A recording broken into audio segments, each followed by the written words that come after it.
Esther 6 through 10. Well, let's summarize the remainder of our book and then talk about this concept here that God is active in human affairs. 6:1, the king can't sleep, and so he has the idea of, well, let's bring in something that's boring so I can read. Maybe he's not able to sleep because of the banging of the hammers building the gallows for Mordecai. He comes upon in his court records, in his desire to get to sleep, the idea that Mordecai had saved the king's life a while back from those two men who had plotted his assassination. He asks, was Mordecai ever honored for what he did? The answer is no. Well, just so happens at that moment, Haman knocks over a planter in the courtyard. I added that part. But it says in 6:4, the king said, who's there? Now Haman had just entered the court of the palace to suggest that the king hang Mordecai on the gallows that he had prepared for him. The king says, oh, Haman, come over here. How would you honor someone that you've longed to honor for a long time? And in his own pride, Haman thinks he's talking about him.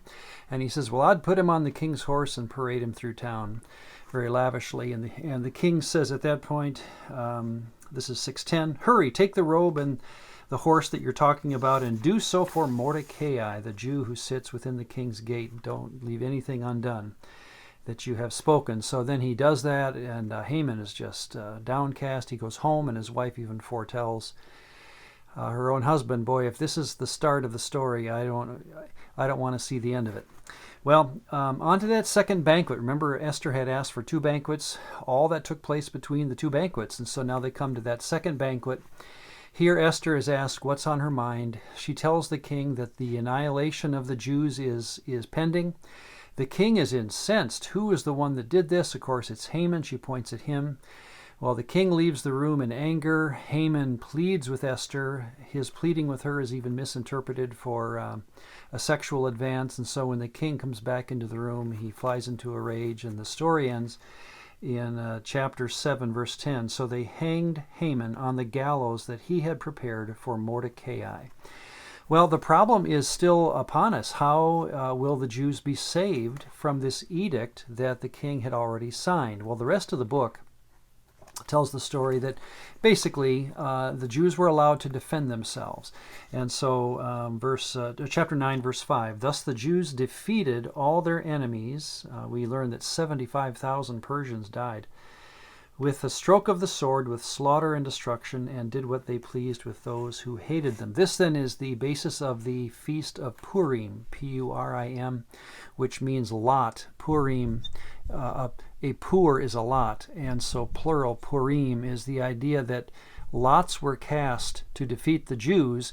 In turn, that same day, the Jews defeated their enemies. So the Feast of Purim is celebrated even today in modern Israel. It's kind of like a Halloween evening when the kids dress up in costumes. And they celebrate kind of a second-tier exodus, the idea that Persia was about to defeat them, and they turned the tables on their Persian enemies.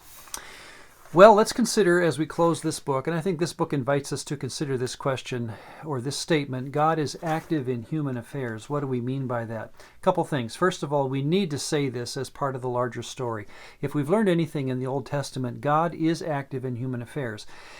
Think of some of the great stories. God's coming to Abraham, the Passover, the Exodus, the 10 plagues. That is, God got involved. Jonah and the fish. It says God prepared a fish. Here in Esther, we have a series of small events that one after the other take place, making the reader sense, feel, believe that God is active in this story, even though his name is never mentioned and it never says that God does any of these things.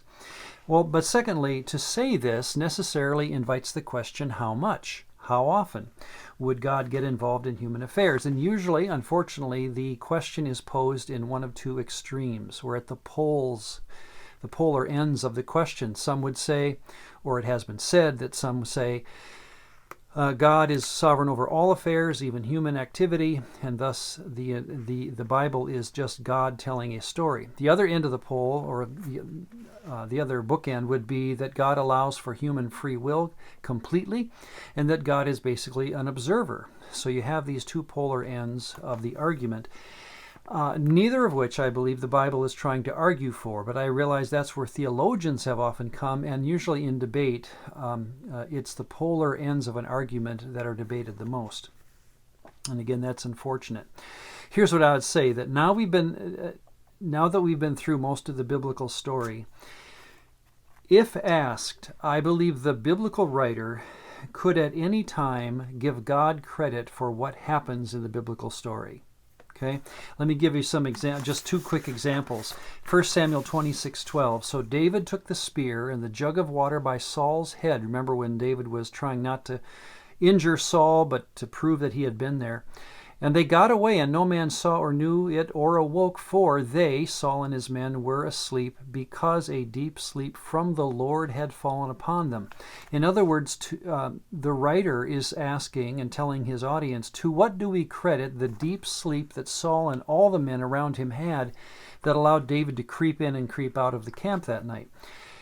And it's not as though the writer says, I understand, and I think the writer would even say, I wasn't there. I don't know how it all worked. Here's what I do know. They stayed asleep, thus, ... God caused a deep sleep to fall upon them. It would be like the insurance documents that we all see even today that speak about an act of God. It's as though the insurance company doesn't know what to attribute it to, except something beyond the hand of normal events, thus an act of God. Another text to think of in this light, and I think we could multiply these, Judges 14:3 and 4. Then his father and mother said to Samson, Is there no woman among the daughters of your brethren that you must get a wife from the Philistines? Remember, he wanted a Philistine girl. Samson said to his father, Get her for me, for she pleases me well. And then the writer adds this, But his father and mother did not know that it was of the Lord, that he, God, was seeking an occasion to move against the Philistines. In other words, Samson didn't know, his parents didn't know, that what was going on was not just human events, a man loving a woman. It was God working from above over a story that seems to be just human interaction.